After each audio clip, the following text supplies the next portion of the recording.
warahmatullahi wabarakatuh. Puji syukur kita kehadirat Allah SWT yang mana pagi hari ini kita masih dapat hadir di kelas kita hari ini. Yang saya hormati Bapak Dr. Hendra SEI MA dan yang saya banggakan teman-teman sekalian.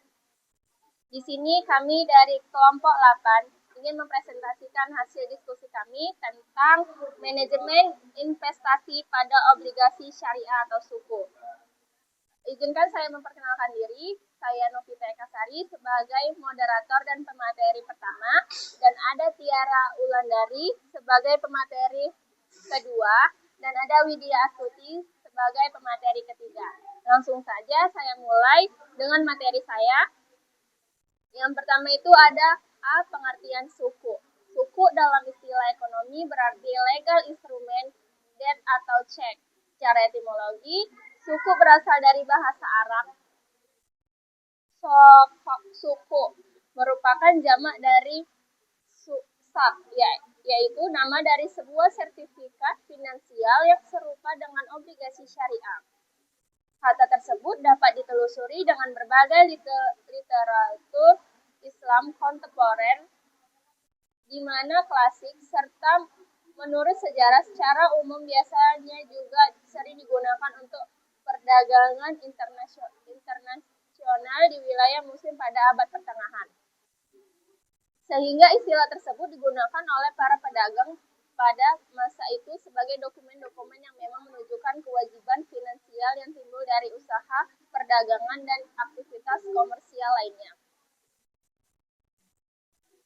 Dengan demikian, suku juga mencukupi istilah surat berharga. Namun, dalam perjalanan perkembangannya sekarang, istilah dari suku yang hari ini sering kita dengar dalam dunia ekonomi syariah pada umumnya dan pasar modal pada khususnya dapat dipersamakan dengan istilah kata dari obligasi syariah, yang memang sekarang menjadi bahan kajian dari berbagai pakar ekonomi Islam dan akademisi untuk merumuskan istilah yang paling tepat untuk menjadikan kata familiar di kalangan masyarakat di bursa pasar modal syariah. Yang B, ada fatwa DSN tentang suku. Penjelasan mengenai pendapat ulama tentang dasar hukum dari suku yang tertuang sesuai dalam fatwa DSM MUI tentang obligasi syariah atau suku, di mana termuat dalam fatwa tersebut tentang landasan obligasi syariah atau suku. Dalil yang berkenaan dengan obligasi syariah atau suku dari Himpunan Fatwa Dewan Syariah Nasional nomor 32 DSN MUI 2002 berikut dalil-dalilnya.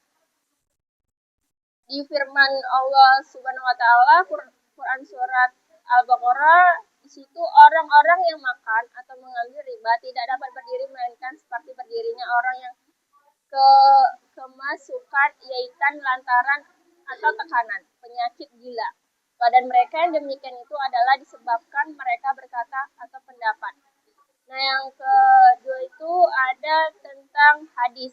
Hadis Nabi SAW digunakan sebagai dalil dasar suku ini ialah hadis yang diriwayatkan oleh Amir bin Auf, hadis riwayat Imam At-Tirmizi dari Amr bin Auf Al-Muzani. Ini menjelaskan tentang perdamaian itu boleh di antara kaum muslimin kecuali perdamaian yang mengharamkan yang halal atau menghalalkan yang haram, dan kaum muslimin terkait dengan syarat-syarat mereka kecuali syarat yang mengharamkan yang halal atau menghalalkan yang haram.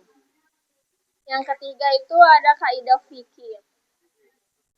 Menjelaskan pada dasarnya semua bentuk dari muamalah boleh untuk dilakukan kecuali ada dalil yang mengharamkannya. Sementara itu, fatwa-fatwa yang telah dikeluarkan oleh Dewan Syariah Nasional Majelis Ulama Indonesia yang berhubungan dengan suku atau obligasi syariah selama ini dan menjadi pedoman bagi para pihak yang akan melakukan kegiatan di pasar modal, terutama obligasi syariah atau suku. Dalam fatwa ini yang dimaksud dengan suku adalah surat berharga syariah atau efek syariah ditentukan batas-batasinya atas aset yang berupa sertifikat atau bukti kepemilikan yang tidak mendasari. Yang kedua, aset suku. atau ushul al-suku adalah aset yang menjadi dasar penerbitan suku yang terdiri atas aset terwujud al-ayan, nilai manfaat atas aset berwujud. Sekian dari pemaparan materi dari saya lanjutkan ke pemateri kedua. Selanjutnya saya akan membahas tentang perbedaan konvensional suku dengan obligasi. Suku pada prinsipnya mirip seperti obligasi konvensional, dengan perbedaan pokok antara lain berupa penggunaan konsep imbalan dan bagi hasil sebagai pengganti bunga, adanya suatu transaksi pendukung berupa sejumlah tertentu aset yang menjadi dasar penerbitan suku, dan adanya akad atau perjanjian antara para pihak yang disusun berdasarkan prinsip-prinsip syariah. Selain itu, suku juga harus distruktur secara syariah agar instrumen keuangan ini aman dan terbebas dari riba, gharar, dan maisir. Perbedaan obligasi syariah atau suku dapat dilakukan berdasarkan 3 kategori, yaitu jenis akad yang dipakai, pembayaran pendapatan yang akan dibagikan kepada pihak-pihak yang berakad, dan basis pembiayaan, serta multiple suku. Berdasarkan jenis akad suku terbagi ke dalam 6 jenis. Yang pertama ada suku murabahah, suku mudarabah, suku musyarakah, suku salam, dan suku istisna.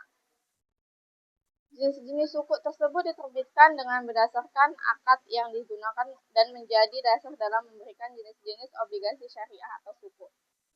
Selanjutnya ada jenis suku menurut AAOIFI. Menurut AAOIFI, mendefinisikan suku itu sebagai sertifikat bernilai yang merupakan tanda bukti atas kepemilikan yang tidak dibagikan atas suatu aset, hak manfaat, dan jasa-jasa atau kepemilikan atas proyek atau kegiatan investasi tertentu. Sedangkan berbagai jenis suku yang dikenal secara internasional dan telah mendapat justifikasi atau endorsement dari AFI. Kemudian ada mekanisme penerbitan dan perdagangan obligasi. Perusahaan yang ingin menerbitkan obligasi harus menentukan kebutuhan dana dan jangka waktunya, serta memenuhi syarat seperti laporan keuangannya diaudit, telah beroperasi minimal 3 tahun, memperoleh laba dalam 2 tahun terakhir, dan mendapatkan izin dari OJK. Perdagangan obligasi diawali di pasar primer, yaitu saat investor memesan dan membeli obligasi. Setelah pembayaran dilakukan, obligasi dibagi kepada investor.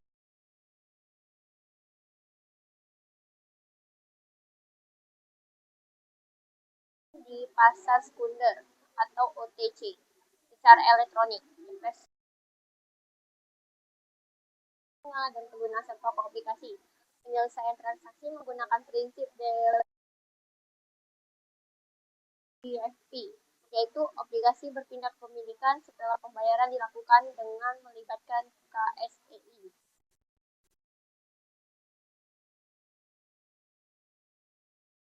Indonesia. Kemudian ada dalam perspektif ekonomi Islam. Di dalam Islam itu obligasi berkaitan dengan konsep utang piutang, al-dain. Mayoritas ulama tidak memperbolehkan jual beli utang dengan utang, baik al-dian di al-dian, karena mengandung ketidakjelasan dan berpotensi merugikan. Namun, transaksi ini tuh diperbolehkan jika didasarkan pada aset real yang jelas. Obligasi syariah harus terhindar dari unsur riba, gharar, dan juga maisir. Prinsip dasar meliputi penggunaan akad murabahah. Dengan demikian, perdagangan obligasi syariah ini diperbolehkan selama seluruh mekanismenya sesuai dengan prinsip-prinsip syariah. Selanjutnya saya kembalikan kepada moderator. Sekian dari pemaparan materi kami. Kami ingin membuka sesi tanya jawab. Bagi teman-teman yang ingin bertanya, kami persilakan. Assalamualaikum warahmatullahi wabarakatuh. Perkenalkan, nama saya Reva Putri Arfian. Saya ingin bertanya ke kelompok 8. Pertanyaannya adalah, jika suatu suku telah memenuhi seluruh aspek hukum dan syariah, tetapi proyek yang dibiayainya tidak memberikan dampak sosial yang signifikan, apakah investasi tersebut sudah mencerminkan tujuan ekonomi Islam? Terima kasih. Assalamualaikum warahmatullahi wabarakatuh. Oke, di sini saya akan menjawab pertanyaan dari Reva Putri Arfian. Yang pertanyaan itu, jika suatu suku telah memenuhi seluruh aspek hukum dan syariah, tetapi proyek yang dibiayainya itu tidak memberikan dampak sosial yang signifikan, Apakah investasi tersebut sudah mencerminkan tujuan ekonomi Islam? Menurut kami, investasi ini sudah sesuai hukum dan syariah karena sudah memenuhi semua ketentuan. Namun, investasi ini belum sepenuhnya mencerminkan tujuan ekonomi Islam. Karena ekonomi Islam itu tidak hanya menekankan pada keuntungan dan kepatuhan terhadap aturan syariah, tetapi juga pada kemaslahatan atau manfaat bagi masyarakat. Jika proyek yang dibiayai suku ini tidak memberikan dampak sosial seperti meningkatkan kesejahteraan, menciptakan lapangan kerja, atau membantu kebutuhan, maka nilai sosialnya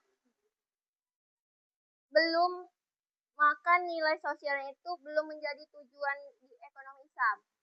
Jadi suku ini boleh dan sah secara syariah, tetapi akan lebih baik jika dia itu bermanfaat ke masyarakat.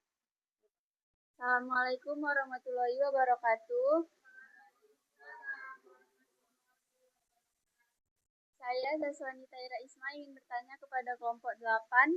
Pertanyaannya, bagaimana efektivitas pengawasan syariah dalam memastikan bahwa dana hasil penerbitan suku tidak digunakan untuk kegiatan yang bertentangan dengan prinsip Islam? Baik, selanjutnya saya akan menjawab pertanyaan dari Sazwani. Bagaimana efektivitas pengawasan syariah dalam memastikan bahwa dana hasil penerbitan suku tidak digunakan untuk kegiatan yang bertentangan dengan prinsip Islam? Efektivitas pengawasan syariah dalam memastikan bahwa dana hasil penerbitan suku tidak digunakan untuk kegiatan yang bertentangan dengan prinsip Islam itu sangat bergantung pada kualitas tata kelola, transparansi, dan peran lembaga pengawas syariah, di mana pengawasan dilakukan sejak tahap perencanaan, penerbitan, hingga penggunaan dana suku melalui pemeriksaan oleh DPS dan otoritas terkait. Jika pengawasan dilakukan secara ketat dan berkelanjutan, maka risiko penyalahgunaan dana untuk kegiatan yang mengandung riba, gharar, maisir, atau usaha yang haram dapat diminimalkan. Namun, efektivitasnya juga dipengaruhi oleh kepatuhan emiten, kualitas pelaporan, serta kemampuan pengawas dalam melakukan audit dan monitoring secara independen. Sekian dari pemaparan materi kami. Lebih kurangnya kami mohon maaf. Saya akhiri, wabillahi taufiq wal hidayah. Wassalamualaikum warahmatullahi wabarakatuh.